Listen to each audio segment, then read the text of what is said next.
Okay, we're back with chapter 3 of book 3, Kaya's Hero, A Story of Giving. And we'll continue with chapter 3. It's called A Sick Baby. During the night, a light snow fell, and Kaya was sweeping it away from the outside of the lodge when she heard a soft sound that gently rose and fell, the sound of a flute. She cocked her head. Someone was playing sweet, winding notes that sounded both happy and sad at the same time. The melody made Kaya think of the warm spring breeze blowing in the depth of the winter. Had Two Hawks finished the little flute she'd helped him begin? Was he playing it?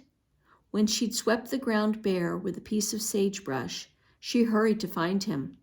She found Two Hawks in the lodge near the door.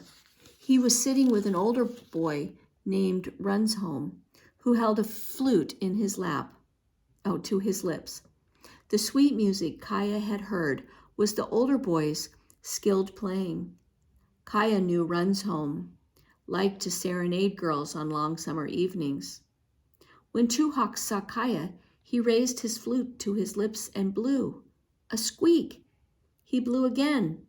Another shrill squeak, and then squawk. Runsholm frowned.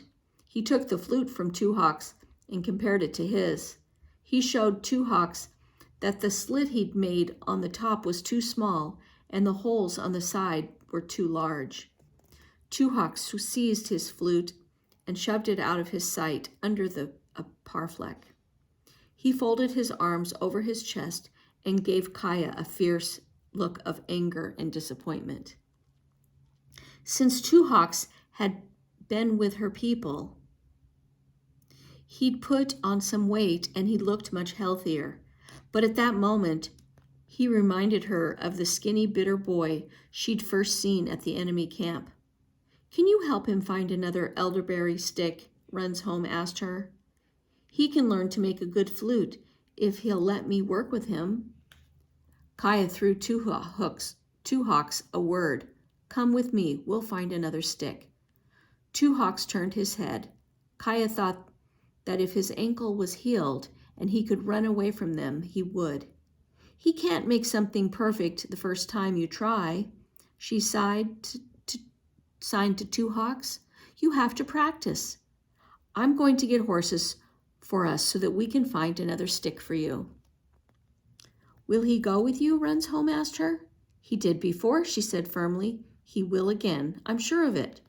"Listen to me," Runsholm signed to Two Hawks. "I'll teach you some things." Two Hawks looked closely at Runsholm, then at Kaya. He set his jaw and shrugged. Then he got to his feet and hobbled outside right at Kaya's heels, as if he was relieved that she and Runsholm hadn't let him quit on his first try. Kaya and Brown Deer were helping Katsa take wrapped kamas cakes from the storage pit when a crier came riding through the village. "Friends are arriving! Get ready for them!" he called out. They all stopped what they were doing and gathered to welcome the visitors. A northeast wind, the coldest one, blew fine flakes of snow. Kaya shaded her eyes as she watched the horizon. Soon she saw a dark line of horses and riders come over the snow-covered rise and descend to the village. What could be better in this cold season than the warmth of greeting friends and family?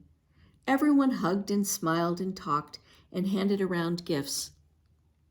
Men, women, and children crowded inside with their belongings until all the lodges were pleasantly full. Kaya caught sight of Cut Cheek standing with Tota and Pilaka. He'd come with the others from the winter village nearby. She'd forgotten how handsome Cut Cheek was, with his broad forehead, flashing eyes, and high cheekbones, a scar on one of them. Would Brown Deer hurry to greet him, as others were doing? He was looking around the gathering. Kaya searched the crowd, too. Where was her older sister? Then Kaya saw her. Brown Deer was standing modestly by the doorway of the lodge. Her cheeks were burning, as if she knew Cut Cheek was looking her way. Then she raised her eyes to his. Something passed between them, like a shiver of heat lightning. Kaya smiled to herself and thought, someday soon, Cutthroat will wear the necklace Brown Deer is making. Kaya's aunt from a nearby village greeted her with a strong hug and a kiss. Scouts told us about your capture and escape, she said. We're so glad you're well. Did your scouts have any news of my sister? Kaya asked. The smile left her aunt's face. No one has had any news of her, she said. Of course, no one can cross the Buffalo Trail now. Our enemies must have taken her back to their country with them. Biting her lip, Kaya turned away. Swan Circling touched Kaya's arm. Will you help me carry these baskets of food? She asked Kaya gently. We have so much to do for the gathering tonight. When night came on, Kaya and the others dressed in their best clothes and entered the ceremonial lodge for the New Year gathering. This was the shortest day of the year and the darkest. The clouds had cleared, the stars shone in the sky, where the new moon, thin as a fishbone, had risen. 4 big teepees had been put together to make this lodge, but soon the large space was crowded with people of all ages. Several men held a drum made of hide. The fires in the center of the lodge cast their light on the walls, and the air smelled sweetly of cedar boughs and tulle mats. When everyone was in the lodge, To Soar Like an Eagle raised his hand to get attention. He wore a feathered headdress and a painted hide shirt decorated with porcupine quills. He was a very respected old chief, with white eyebrows and a low, powerful voice that came from deep in his chest. Kaya watched his lined face as he spoke. Hunyawat has made this night longer than all the others. To Soar Like an Eagle said, in this darkest time, let us reflect on the days that have gone before and on the days that lie ahead. It is time to renew life. The drummers began, filling the night with drum beats that echoed back from the surrounding hills. After the drumming, men and women began to speak of births and deaths and of the gifts that Hunyawat had given them in the past year. They told of good deeds and acts of bravery. They gave thanks for successful hunts and for ample fish and roots and berries. Together they prayed that all might keep their minds and hearts pure so there would be enough food in the year to come. Kaya listened closely to the prayer songs. She looked at her parents and grandparents standing near her. Firelight played over their solemn faces. Brown Deer, too, was sober and thoughtful. Even the twins, such lively little boys, seemed to be listening closely to the singing. Two Hawks, who couldn't understand the words, gazed steadily at the others as though he understood everything from their serious expressions. Kaya could see Swan Circling standing with her young husband claw necklace. Her dark eyes reflected the firelight, and her thoughts seemed far away, as if she was thinking of the future again. Kaya considered her own life over the past year. She had much to be thankful for, but she had many regrets too. Her good and bad feelings mingled like the streams of smoke rising from the fires. Her eyes smarted with them. When Kaya glanced again at Swan Circling, she realized what was troubling her most tonight. She hadn't told her friend how she got her nickname, or how her disobedience had gotten her in Speaking Ring captured. She hadn't been brave enough, but until she did, Swan Circling couldn't really know her. Kaya closed her eyes. Hunyawat, make me honest and strong in character, she prayed silently. Help me face life with an honorable, truthful, and strong will. When the prayers came to an end, it was time for the midnight feast.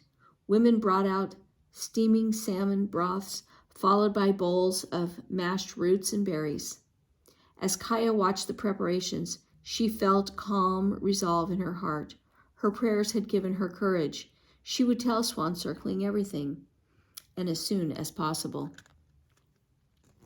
Kaya watched for a chance to speak with Swan Circling, but with all the visitors crowded into the lodge, they were never together. After several days, the visitors left for their own villages.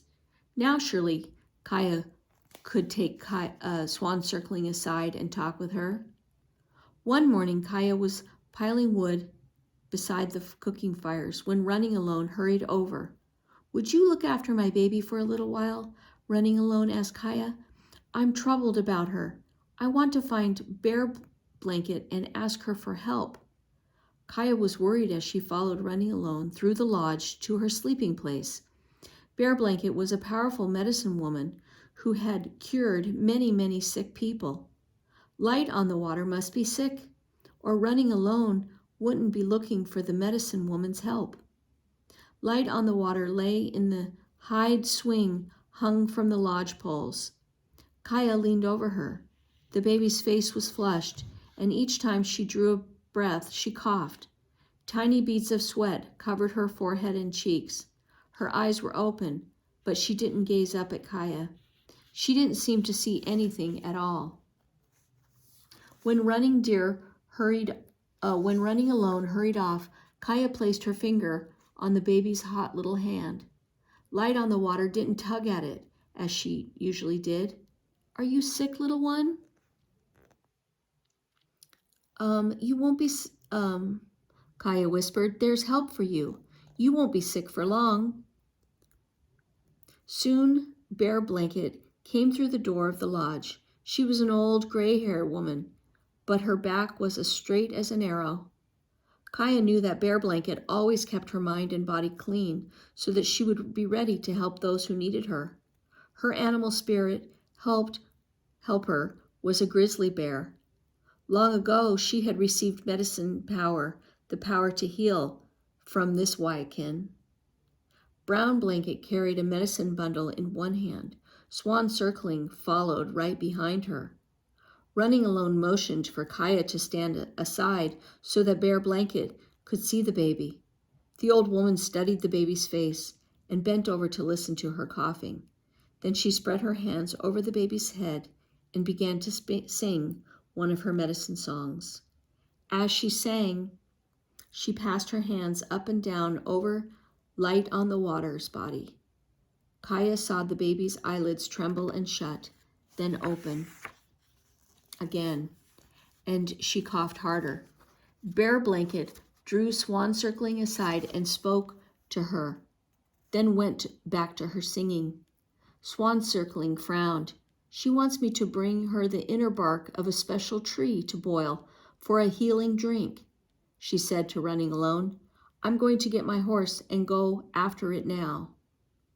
"But it's very cold," Running Alone said. "The northeast wind is blowing again. Will you be all right?" "I can't wait," Swan Circling said. "Your baby needs the medicine now." Running Alone put her hand on Swan Circling's arm. "Then hurry," she urged her. "Kaya will round up your horse for you while you get your blankets and your knife." Kaya threw a deerskin over her shoulders and grabbed a rope bridle. Her breath was a white plume at her lips as she ran out of the herd gazing near the village. She found Swan Circling's white-faced horse, placed the bridle on her lower jaw, and rode her back to the lodges. Swan Circling was wearing otterskin leggings and mittens and had her elk robe around her. She held the beautiful saddle of wood and painted rawhide. Kaya reined in the horse and slipped off. She put on the saddle and reached under the horse's belly for the cinch. Already Swan Circling was hanging her bags from the saddle horn. "Cinch it snugly," Swan Circling told her. "I'm going to ride as fast as possible." Bear Blanket said, "The baby is very sick." She tested the saddle cinch with her weight, then swung up. "Good work, Kaya.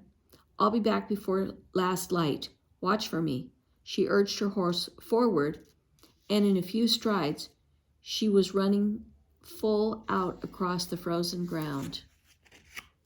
I'll watch for you, Kaya called after her, but the wind snatched away her words. All day, Kaya stayed with Running Alone and her baby. Bear Blanket sang her medicine songs, but the baby only coughed harder and harder. Her little face was red and her eyes screwed shut with her effort to breathe. Kaya watched her anxiously. Did the baby have the terrible sickness of blisters that the men with pale faces had brought to the land? Kaya was afraid to ask. As the light began to fade, Kaya went to watch for Swan Circling's return. At dusk, there were no colors in the valley. The river was a shining black curve like a snake, and the trees were black slashes against the white snow. Under dark clouds, a hawk rode the wind in slow, wide turns.